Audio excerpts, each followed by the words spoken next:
Like, yeah, cool. This is the Little League World Series. These two teams are playing for the little. These two teams are playing for the championship for the Little League World Series. Cool. Let's televise that. Yeah, all right. Well, I don't even know if that's just how it started out, but I would think that's how it just started out.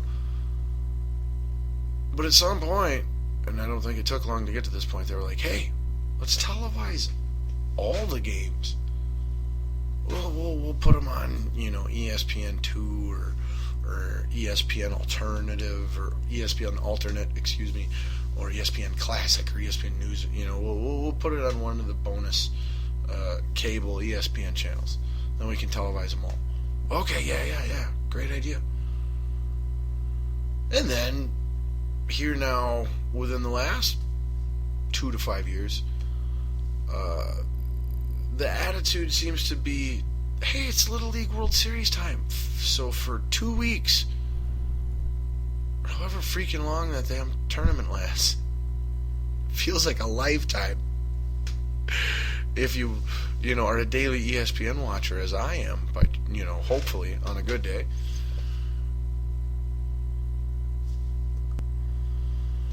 But so now, every single freaking day, anytime afternoon, or before 10 o'clock at night, I'm prone to have to sit there and watch a freaking Little League World Series, like, bracket round, double bracket round freaking game at 3 in the afternoon or whatever. Like, all the good shows, all the sports talk shows that are fairly, if not accurate, they're at least entertaining or informational. The whole schedule, everything's mixed up, everything's switched around, so that they can show every freaking game of the Little League World Series on ESPN, the major network. Some games they put on ESPN2, because they can't. Obviously, there's probably more than one game going on sometime at the same time, sometimes. But shouldn't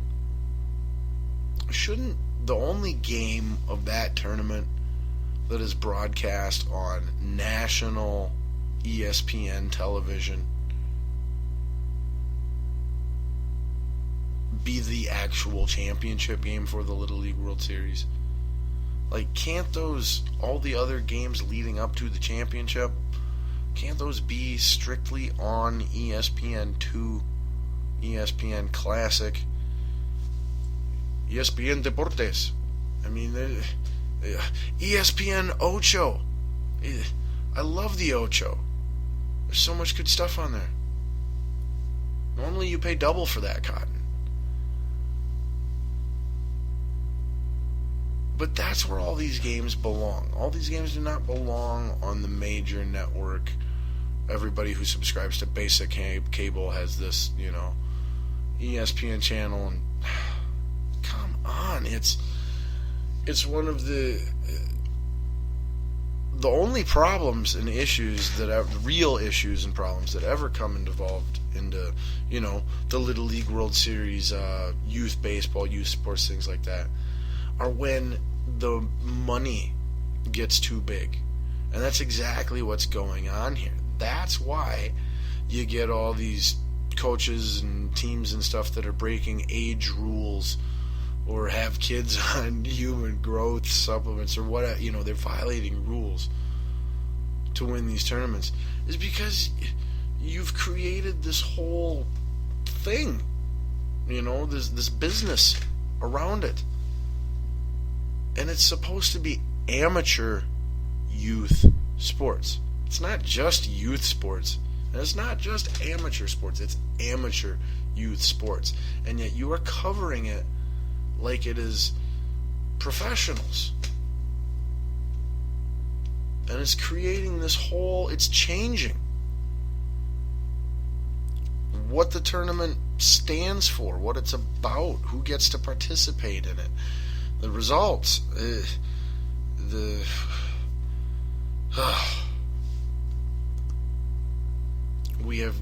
I'm begging you. Okay, we'll wrap up this and get on to my second gripe, because, like I said, we got a lot to talk about this week. But so I beg and implore the people at Espen. I think I'm saying that correctly. I beg the people at Espen to pull back on the Little League World Series coverage. If you want to show, 3 minutes worth of highlight catches and hits, and just give, little score, a 30-second score recap, game highlights thing of the games that went on that day, that's fine, in your sports center or whatever. But don't air the games on TV. Only air the games on TV on a subsidiary channel like ESPN2 or ESPN Deportes or ESPN the Ocho. Because again, I love the Ocho. And don't broadcast that across to everybody on those channels either. Still have your normal shows. Broadcast those games only in the areas where the teams playing are involved. So, because we got a whole side of the bracket of the tournament right now that's American teams. So if you've got a team from Chicago playing a team from Dallas, on ESPN2 in the Texas, let's just do the whole state of Texas, and then on ESPN2 in the whole Chicago viewing area, air that game on TV. That's awesome. That's great. The rest of the frickin' country doesn't give a rip. They would rather watch old men and women talk about sports news, what's going on and what they think about what's going on. Or they would rather watch, highlights of pro games. And as I said, it's leading to the corruption of the entity that is the Little League World Series and youth baseball organizations around the country, around the world. So please, Espen, pull it back, okay? Let's just air all the games that aren't the championship game, air regionally on ESPN, on ESPN 2, okay? Championship game, show that, feature that on the big ESPN channel.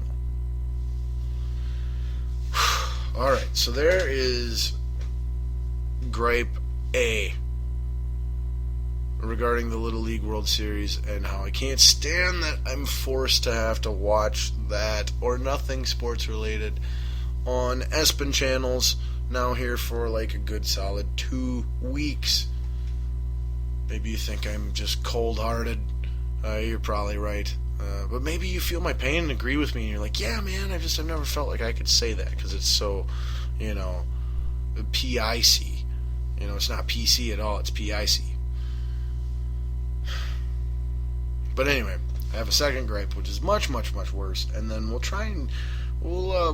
don't know, after that maybe we'll squeeze in a couple good feeling quickies and get some meat, football related. Definitely going to be football meat on the show tonight. But so my second gripe is regarding some hockey news. So congratulations, hockey fans, you got me talking some hockey, although it's off-ice hockey news, and it's not good news. I'd rather this didn't happen and I wasn't able to talk about this story. But here in Minnesota, we are one of the few teams in the National Hockey League who have a head coach and 3 assistant coaches. Most NHL hockey teams have a head coach and 2 assistant coaches. Some would say that the 3 assistant coaches is, a current trend that is actually growing and you'll see more of. Others would say that it was just a fad that is still lingering here and is on its way out. Depending on, you could take either side of the fence. You wouldn't be wrong at this point until it plays out one way or the other. You wouldn't be wrong yet. So that's an interesting topic right there. But anyway, my Minnesota Wild,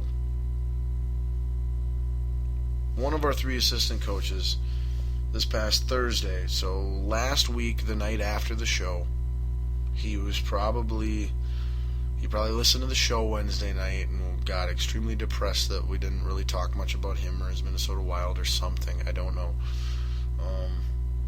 But anyway, he decided to get wasted the following day. The following day it would have to be, like during the day, afternoon, somewhere in there. Or maybe that night after the show and then just, kept drinking the whole time. Maybe, not working at all right now. Not good for him. But he is, by the way, a admitted recovering alcoholic.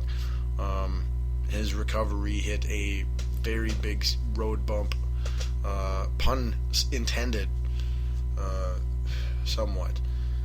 He was arrested. That's right, I said arrested. On Thursday evening, somewhere between the hours of 5 and 9 p.m. Central Standard Time here in, I believe it was Fridley, Minnesota, in Anoka County, while driving his 12-year-old son to a hockey game.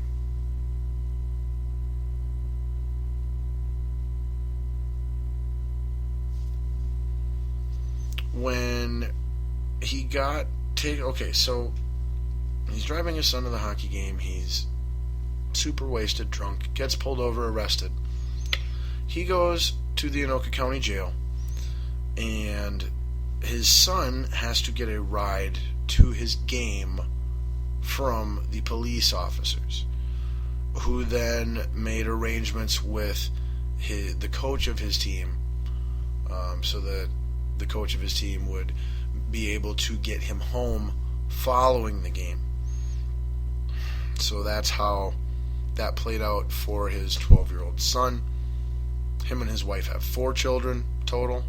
His wife was away at the time in Canada, visiting relatives, I believe.